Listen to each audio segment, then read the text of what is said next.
নমস্কার শ্রদ্ধেয় শিক্ষক শিক্ষয়িত্রীগণ, সুস্বাগতম আপনাদের সবাইকে আমার টিচার টক্স ইউটিউব চ্যানেলে।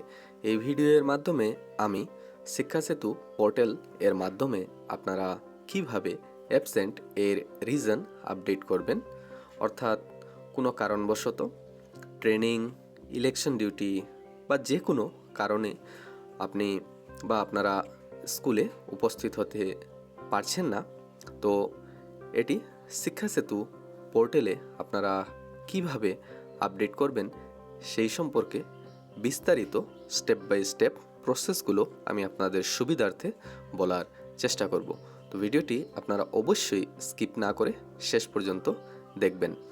ভিডিওটি শুরু করার আগে আমি রিকোয়েস্ট করব, যদি আপনারা আমার এই চ্যানেলে নতুন এসেছেন বা চ্যানেলটি এখনও পর্যন্ত সাবস্ক্রাইব করেন নাই, অবশ্যই চ্যানেলটি সাবস্ক্রাইব করে নেবেন এবং পাশে থাকা অল নোটিফিকেশন বাটনটিও অন করে রাখবেন, এভাবেই নিত্য নতুন আপডেট ও ইনফরমেশন পাওয়ার জন্য। তো বেশি দেরি না করে চলুন শুরু করি খুবই গুরুত্বপূর্ণ এই ভিডিওটি।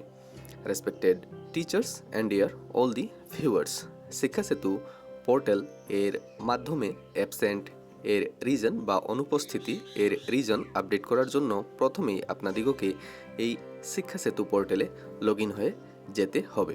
মনে রাখতে হবে, এই আপডেট অ্যাবসেন্ট এর স্ট্যাটাস আপডেট বা রিজন আপডেট করার জন্য আপনাদিগকে কিন্তু এই পোর্টালের মাধ্যমে লগ ইন হয়ে যেতে হবে। এই কাজটি কিন্তু অ্যাপের মাধ্যমে করা যাবে না। তো শিক্ষা সেতু পোর্টালে লগ ইন হয়ে যাবার পর আপনারা এভাবে দেখতে পাবেন। তারপর আপনারা ঠিক লেফট সাইডে এই তিনটে টান দেওয়া একটি মেনু অপশন পেয়ে যাবেন। আপনারা ওই মেনু অপশনে ক্লিক করবেন। ক্লিক করার পর আপনারা অনেকগুলো অপশান এখানে দেখতে পাবেন। তারপর আপনারা দেখতে পাবেন টিচার অ্যান্ড স্টাফ এই সেকশন। আপনারা ক্লিক করবেন এই টিচার অ্যান্ড স্টাফ সেকশন। তারপর অল্প স্ক্রল করবেন এবং দেখুন নিচে থেকে 4 নম্বর স্টাফ অ্যাবসেন্ট রিজন আপডেশন, এই অপশনে ক্লিক করে নেবেন। দেখুন এই অপশনে ক্লিক করে নেওয়ার পর আপনারা যদি পূর্বে কোনো অ্যাবসেন্ট এর রিজন আপডেট করে থাকেন, আপনারা এখানে আপনার নাম দেখতে পাবেন। তো নতুন করে অ্যাবসেন্টের রিজন আপডেট করার জন্য দেখুন ঠিক রাইট সাইডে এখানে একটি অপশন রয়েছে আপডেট রিজন। এই অপশনে আপনাদিগকে ক্লিক করে নিতে হবে।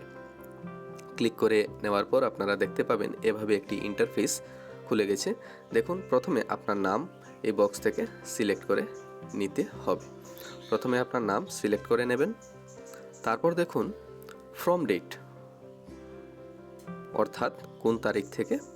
তো দেখুন একটা ডেট আমি এখানে সিলেক্ট করে নিয়েছি। তারপর হচ্ছে টু ডেট, কত তারিখ অবধি। দেখুন আমার যেহেতু সেম ডেট এখানে সিলেক্ট করে নিচ্ছি, সেম ডেট।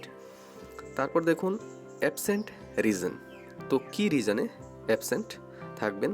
দেখুন এখানে অনেকগুলো অপশন দেওয়া রয়েছে। দেখুন প্রথম হচ্ছে ট্রেনিং, তারপর হচ্ছে ইলেকশন ডিউটি। ট্রেনিং দেখুন এখানে সব ধরনের ট্রেনিংকেই বোঝাচ্ছে, ইলেকশন রিলেটেড ট্রেনিংও এই ক্যাটাগরিতেই পড়বে। তারপর দেখুন ইলেকশন ডিউটি, যদি ইলেকশন ডিউটিতে ডিপিউট হয়ে থাকেন তাহলে আপনারা এই ইলেকশন ডিউটি অপশনে ক্লিক করবেন। তারপর দেখুন official, any other official duty. তারপর হচ্ছে মিটিং হাফ ডে, মিটিং ফুল ডে, হিয়ারিং। দেখুন এগুলো অপশন রয়েছে এখানে। তারপর সেন্সাস আছে, তারপর এক্সামিনেশন ডিউটি আছে। অনেকগুলো অপশন এখানে দেওয়া হয়েছে। আপনাদের যে অপশনটি অ্যাপ্রোপ্রিয়েট হবে আপনারা এই অপশন থেকে সিলেক্ট করে নেবেন। তারপর দেখুন এখানে খুবই গুরুত্বপূর্ণ বিষয় হচ্ছে এই অ্যাবসেন্ট রিজন আপডেটটা কিন্তু একদিন পূর্বে আপনাদিগকে করে নিতে হবে এই পোর্টালের মাধ্যমে। তারপর দেখুন আপলোড ডকুমেন্ট, এই আপলোড ডকুমেন্ট অপশনে ক্লিক করে আপনাদিগকে ডকুমেন্ট আপলোড করতে হবে। দেখুন এখানে তিনটে অপশন দেওয়া আছে। প্রথম হচ্ছে ক্যামেরা, তো ক্যামেরা অন করেও ডিরেক্ট ফটো তুলে আপলোড করতে পারবেন আপনারা। তারপর এখানে ভিডিও রয়েছে। তারপর হচ্ছে মিডিয়া পিকার, অর্থাৎ আপনার যে স্টোরেজ রয়েছে, ফোনের স্টোরেজ হোক বা যে কোনো স্টোরেজ থেকে আপনারা যদি পূর্বে ফটো ক্লিক করা থাকে সেই ফটোটি এখান থেকে পিক করে নিতে পারবেন। তারপর ফটো পিক করার পর আপনারা দেখুন এই সাবমিট অপশানে ক্লিক করে নেবেন। সাবমিট অপশানে ক্লিক করার পর আপনারা দেখতে পাবেন যে আপনার যে অ্যাবসেন্টের রিজন আপডেট সাকসেসফুল হয়ে যাবে। তো আপনাকে কিছুক্ষণ ওয়েট করতে হবে এই অ্যাপ্রুভের জন্য। এটি ব্লক পর্যায়ে অ্যাপ্রুভ করা হয়। তো এভাবেই আপনারা খুব সহজেই এই শিক্ষা সেতু পোর্টালের মাধ্যমে আপনাদের অ্যাবসেন্ট এর রিজন আপডেট করে নিতে পারবেন। আশা করি আপনারা এই ভিডিওটি থেকে অবশ্যই উপকৃত হবেন। তো ভিডিওটি শেষ অবধি দেখার জন্য আপনাদিগকে অনেক অনেক ধন্যবাদ।